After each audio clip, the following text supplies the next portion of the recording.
Hey everybody, welcome to my YouTube channel. This is a quick video, well semi-quick, about all the things that I've learned this week for this drawing challenge I've been doing. And some of the things that I've bought and some of the things that I look to improve in the future, as well as new characters and new types of art that I plan on doing soon as well. Well, let's get this started and going, shall we?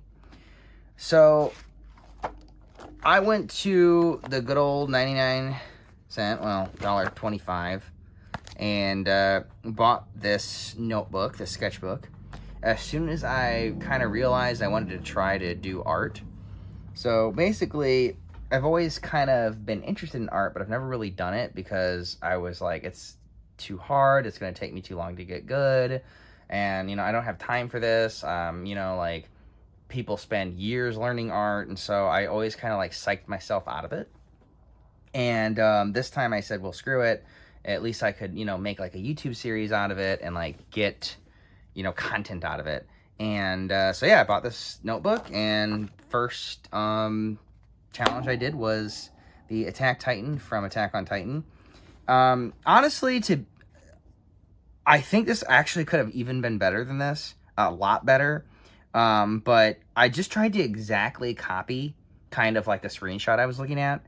And I was just like literally like drawing like, if you watch the short, basically I was just drawing lines and just trying to like eyeball it as close as I could. And I realized really quickly though that it just was not going to turn out the same, because as much as I wish I was a printer, I'm not. And so I can't make exact copies. The best I can do is make approximations and kind of draw based off of proportion observation. So like make a scale. So something I learned literally immediately was that like a good example is if you see this ear is way bigger than this ear. This eye, as you can see, I was already messing up a lot.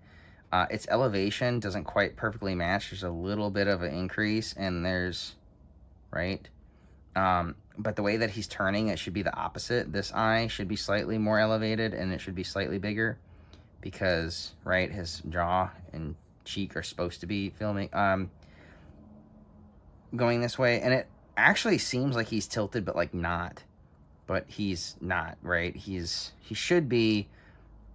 his mouth should be less angled looking. His cheek and jaw over here should be more straight. Quite a few mistakes that I notice almost immediately now. And so then, like I said, really good learning. Learning. Woo! Really good learning thing that I did there. Ooh. We're going to try to do this in one take, all right? I don't like editing. So, and then the second drawing challenge, I wanted to do Dragon Ball Z. And actually, the reason I did Perfect Cell is he's my favorite saga. He's not, like, too evil compared to, like, Boo or Frieza. And I think he was, like, one of the better power scalings. Like, a lot of it made sense. Like, he was OP because he had... Namekian DNA, he had Super Saiyan DNA, he had Saiyan DNA, I think. He had all of the greatest fighters' DNAs in him, and so that's why, like, he was OP, and, like, why his abilities were the way they were. Personally, I wish he would have made a return over Frieza. I was always more of a Cell guy than Frieza guy, but that's just me. Okay, so then with this one, this is the first one where I, like, just decided to, like, actually do some proportion checks. So I drew a circle, did a little triangle, and then I realized that once I started lining at an angle, like went from here to here, it was way easier for me to figure out where the eyes should go and, like, how big they should be, because I could look at the picture, I could look at a reference of them and see how much of the eye is to the face. Like, one eye is basically... 3/4 of an eye in space between the two eyes, and on the side of the helmet / visor thing, that he has, it was like, half an eye to the ear, right?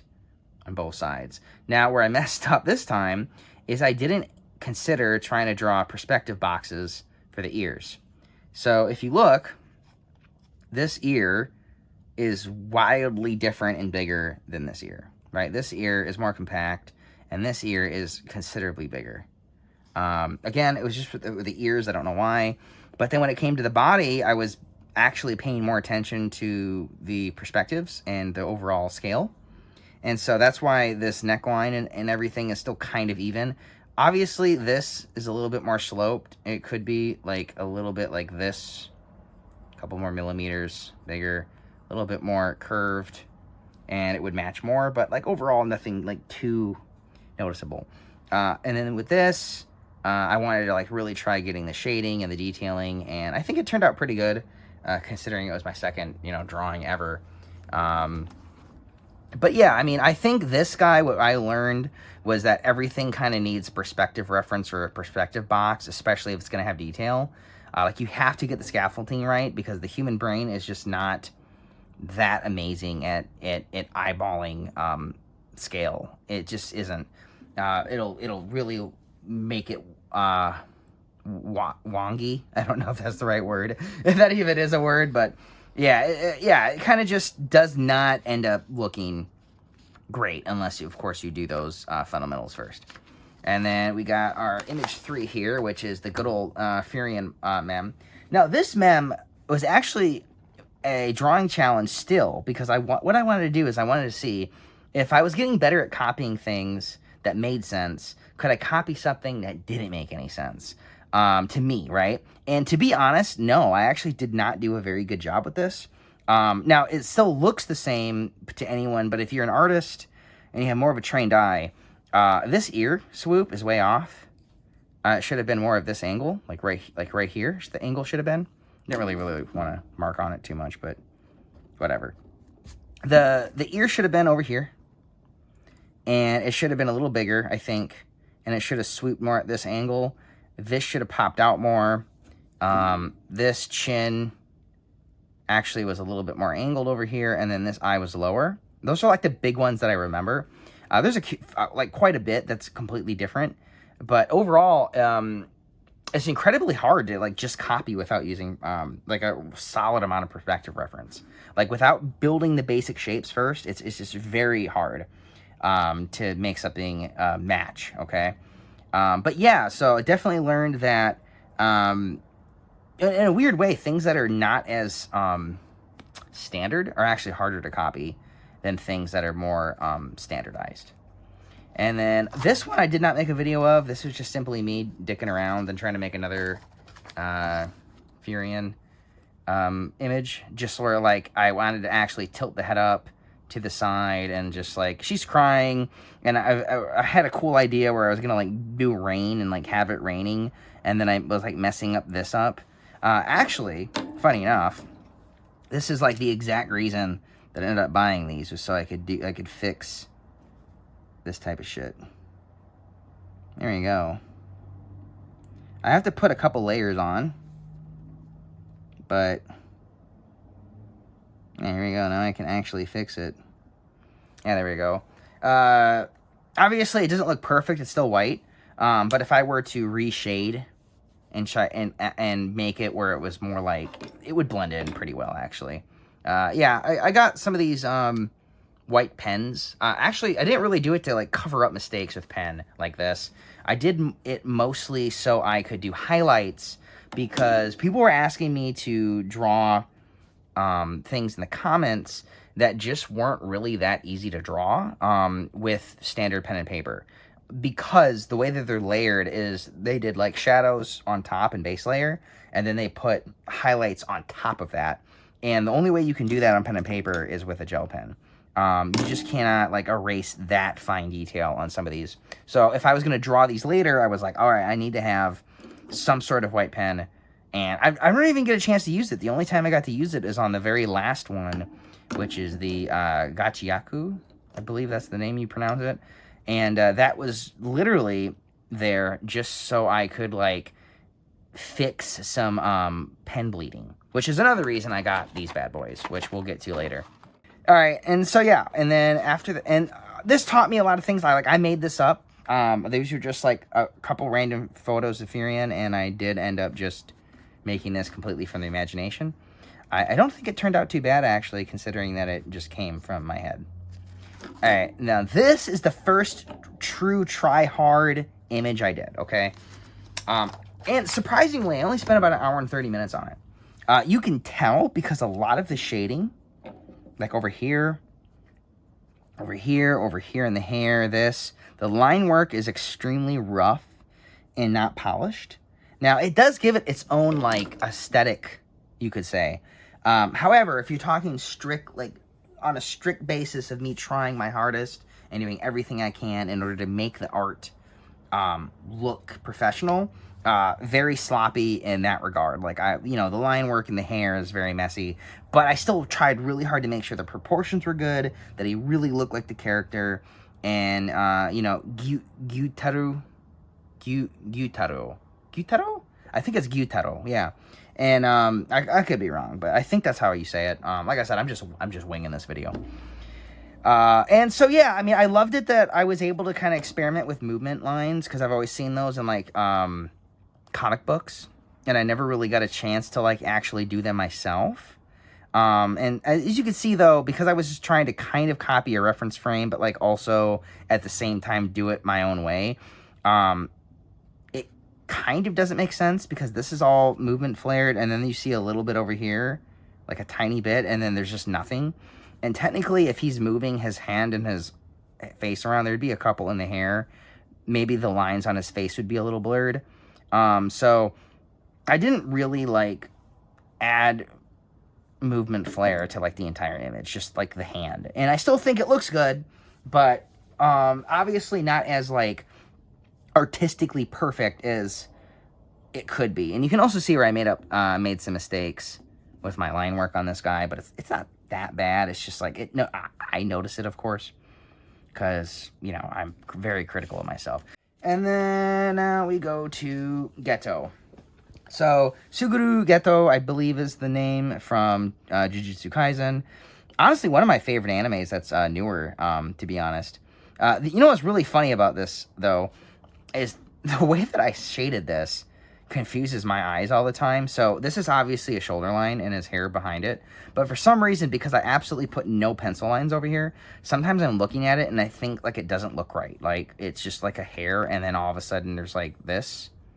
Like, it just, like, I really should have added some shading here for the depth, and then added some shade to, like, kind of show that this is still the same cloth, by, like, adding like a line for the highlight, but still really showing this, like, its dimensionality, and then it's still a texture from a fabric.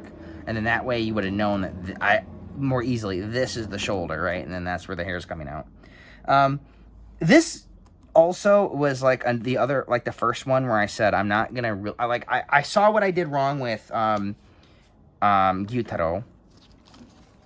And I said, okay, I don't want this guy looking rough. I really want to spend all the time I have to make sure that the shading looks more smooth, and that it looks more professional. Like, it looks like something someone would look at and say, okay, yeah, that's definitely Geto from Jujutsu Kaisen. So I redid his head 3 or 4 times. Basically, the first one, I didn't get the angle right, and then I drew it too small and over here. And then what I did is I said, you know what, how about this? How about I get the hand right? Because I know hands are kind of tricky. So I looked at the reference online, which, you could obviously, if you look, Geto, Suguru, JJK, you'll see the reference I used. But as you can tell, my hand is a little different than his, and it's a little bit different angled, because, I'm not great at copying exactly. But basically, I just, like, took my hand, right? And off camera, I would go like this, and I'd go like this, and I'd say, what does it look like when my hand's cupped like this? So that's why it looks very funky, but also kind of correct, because I had the image from the computer, and then I ended up having my own hand I was, like, looking at on the side, which is why the hand came out small, because I got small hands. So I used, like, real life and actually from the anime to get this more accurate. I do believe that the overall line work actually has more detail, in a sense, when it comes to, like, the hair detail and the way the shadows worked than the actual image I'm using, because the image I was using was an anime still that people liked. And this definitely has more detailing than that anime still. So I think in a lot of ways, like taking artistic liberty and really trying to make it look good, it ended up turning good. The only other mistake that I made that I did not like was right here at the neck.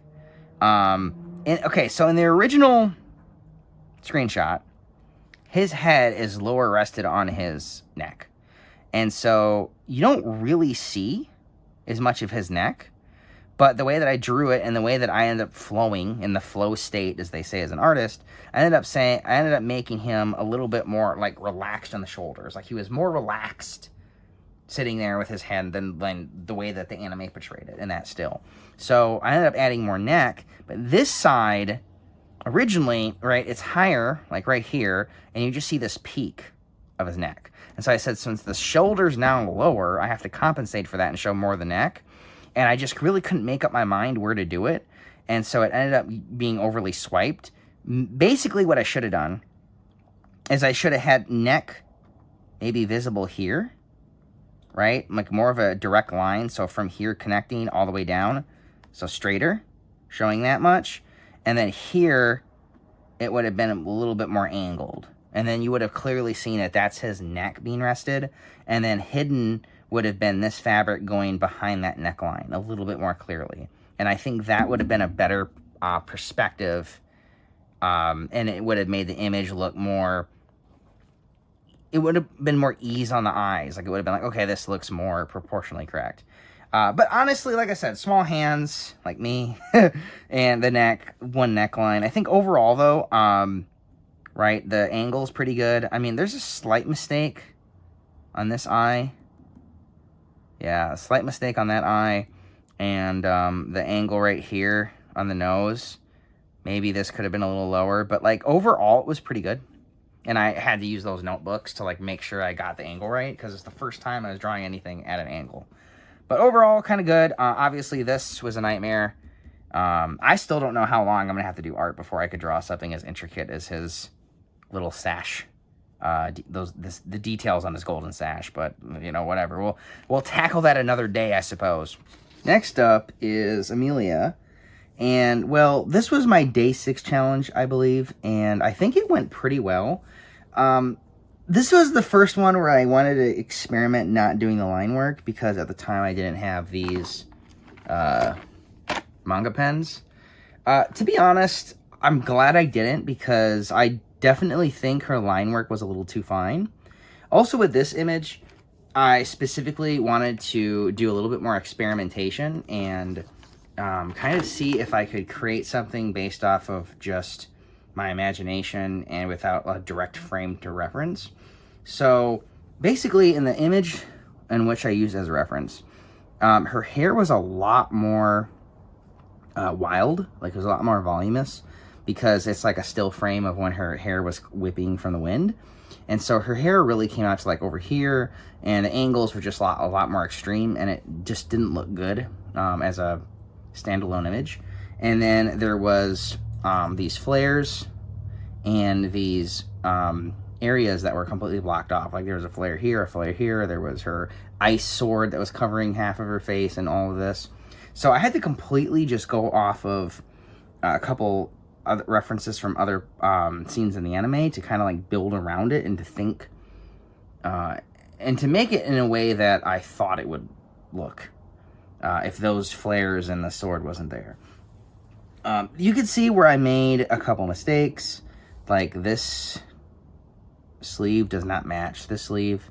It's actually the other way around. This is the correct sleeve, this isn't, but again, it was covered in the frame that I used.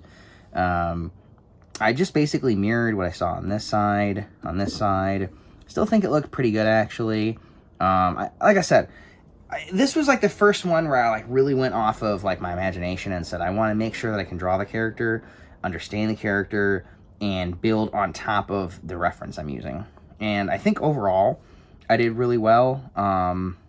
There's a couple things, like minor things I don't like, but I think she was done pretty well. The only thing that I would change, obviously, is maybe actually line her with the manga pen, just to see how it would look. And maybe even kind of like make her hair a little bit more unique based off of the way I imagine it. Make it more heavy, make it more clean. But I think true to the anime, it was well done. All right, and then we have our day 7. Okay, so Rudo from Gachiaku was probably the hardest image I've done ever. The mangaka, she exaggerates and draws things unrealistic enough to where it looks extremely stylized, but she knows where not to do too much to make it look terrible. So when you're copying her, you can end up making it look terrible very easily, because like this neck is way too long. So how to compensate it, I kind of made it to where like the fall off on the shoulder seemed a little bit less janky, and this set was covered, the set of the collarbone was at least covered by the necklace a little bit. So even though this is still almost as long as she made it, I did some things differently to where like it made more sense for my eyes to not look as ridiculous. And then of course I wasn't able to add as much shadow to the buttons. I didn't have these yet. Actually no, I did. I got these ones but not the other ones. And so I wasn't able to, I didn't really feel confident in like overly detailing these buttons to where I could like highlight in order to make them look like super metallic. And I just wanted to really do basic line work. This image is actually the image that made me buy these, because one big area that just does not look good, and it's simply not my fault, it's just around the eyes. There's very, very fine line work of like these lines that are like his bags under his eyes and around the eyes that just show how stressed he is and how serious he is with those little etch lines. And there's no way that this Sharpie would be able to make lines that fine. And also it kept bleeding over because I was making the lines too fine for the eyebrow and eyelash areas. I mean, sorry, the eyeline and eyelash right here.